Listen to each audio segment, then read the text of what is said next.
Praise the Lord. ஆண்டவருடைய நாமம் மகிமைப்படுவதாக. மீண்டும் ஒரு விசை உங்கள் யாவரையும் இந்த மார்னிங் டிவோஷன் வழியாக பார்ப்பதில் மிகுந்த சந்தோஷம். கடந்த வீடியோவில் 128 சங்கீதம் 1 வசனத்தை நாம் தியானித்தோம். கர்த்தருக்கு பயந்து அவர் வழிகளில் நடக்கிறவன் எவனோ அவன் பாக்கியவான். அப்போ தேவனுக்கு பயப்படுகிற ஒரு ஆசீர்வாதமான குடும்பமாக நம்முடைய குடும்பம் இருக்க வேண்டும் என்றால் முதலாவது நாம் செய்ய வேண்டிய விஷயம் என்ன அப்படின்னா, கர்த்தருக்கு பயந்து to love God and to obey his words. தேவனிடத்தில் அன்பு கூர்ந்து அவருடைய வார்த்தைகளுக்கு கீழ்ப்படிவது. அதுக்கப்புறம் தேவன் தருகிறதை முழு மனதோடு பெற்றுக்கொள்வது. அதுதான் ஆசீர்வாதம். அவர்கள்தான் பாக்கியவான்கள், ஆசீர்வாதமான நபர்கள் என்பதை குறித்து பார்த்தோம். இந்த காலை நேரத்திலும் 2 வசனத்தை தியானிக்க ஆண்டவர் நமக்கு உதவி செய்வாராக. உன் கைகளின் பிரயாசத்தை நீ சாப்பிடுவாய், உனக்கு பாக்கியமும் நன்மையும் உண்டாயிருக்கும். 1 வசனத்துல தெளிவா இருக்கு, கர்த்தருக்கு பயப்படுகிற மனுஷன் தான் யார் அப்படின்னா பாக்கியவான். அதே தொடர்ந்து கர்த்தருக்கு பயப்படுகிற மனுஷன் எப்படிப்பட்ட ஆசீர்வாதத்தை உடைய நபராக இருப்பார் என்றால், கைகளின் பிரயாசத்தை சாப்பிடுகிற நபராக இருப்பார். அவர்களுக்கு தான் என்ன உண்டாயிருக்கும் அப்படின்னா பாக்கியமும் நன்மையும் உண்டாயிருக்கும். இந்த உலகத்துல அநேகர் என்ன பண்றாங்க அப்படின்னா, எப்படியாவது பணத்தை சம்பாதிக்கணும், இந்த உலகத்துல சொத்து சேர்க்கணும் அப்படி யோசிக்கிறது தவறல்ல. ஆனா மணிக்கணக்கா என்ன பண்றாங்க அப்படின்னா, அதன் பின்னாடி என்ன பண்றாங்க, ஓடிட்டு இருக்காங்க. நிறைய பேர் என்ன பண்றாங்க அப்படின்னா, அந்த உழைப்பிற்கு ஏற்ற ஊதியம் இல்லை, அல்லது நான் சம்பளம் வாங்குறேன் ஆனா எங்க போகுதுன்னே தெரியல. ஒரு சிலரை நானும் அப்படி பார்த்துருக்கேன். நான் நல்லா படிச்சிருக்கேன், நல்ல வேலையில இருக்கேன், நிறைய தௌசண்ட்ஸ் வாங்குறேன், சில இடத்துல லட்சங்களை கூட சம்பளம் வாங்குறாங்க. ஆனா வாங்குறது தான் தெரியுது, அது எங்க போகுதுன்னே தெரிய மாட்டேங்குது, ரொம்ப கஷ்டமா இருக்கு அப்படின்னு சொல்றாங்க.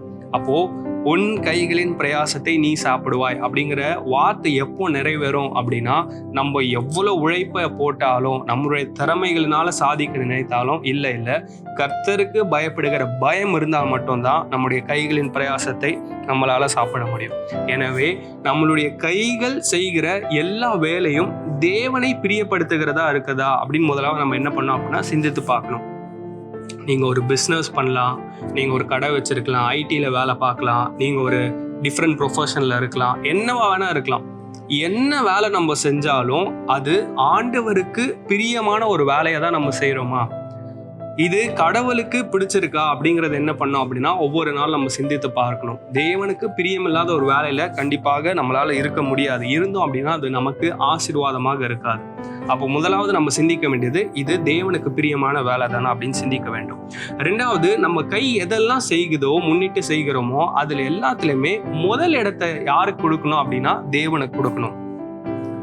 நிறைய நேரத்துல என்னுடைய திறமைகள், என்னுடைய ஸ்கில், என்னுடைய டேலண்ட்ஸ், என்னுடைய ஹார்ட் ஒர்க், என்னுடைய கடின உழைப்பு, அதுக்கப்புறமா நான் சேர்த்து வச்சது, நான் படிச்சது, நான் கத்துக்கிட்டது அப்படின்னு எல்லாத்துலயுமே நம்முடைய சுயத்தை என்ன பண்றோம் அப்படின்னா முதல் இடத்துல வைக்கிறோம். இல்ல இது எல்லாமே இருந்தாலும் தேவன் தம்முடைய கிருபையை, அனுக்கிரகத்தை தராவிட்டால் நம்முடைய கையின் பிரயாசத்தை நம்மளால் சாப்பிட முடியாது.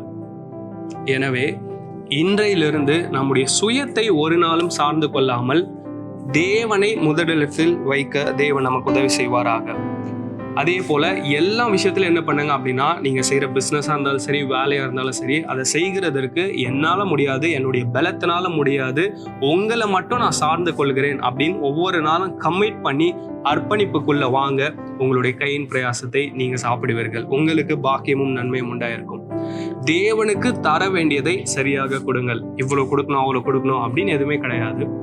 உங்களுடைய விருப்பத்தின்படி எந்த ஒரு முறுமுறுப்பும் இல்லாமல் முழு மனதோடு, உங்களுக்கு தெரியும் நீங்க முழு மனதோடு உற்சாகமாய் கொடுக்குறீங்களா இல்லையா அப்படிங்கிறது, அதை நீங்க சிந்தித்து பாருங்க. ஸோ நீங்க செய்யற வேலை ஆண்டவராகிய தேவனுக்கு பிடித்தமான வேலையை செய்யறீங்களா அப்படின்னு சிந்தித்து பாருங்க. உங்களுடைய சுயத்தை, சுய பலத்தை சார்ந்து கொள்ளாமல், சுய திறமையை சார்ந்து கொள்ளாமல் தேவனை மாத்திரம் எல்லா நேரத்திலும் சார்ந்து கொள்ளுங்கள்.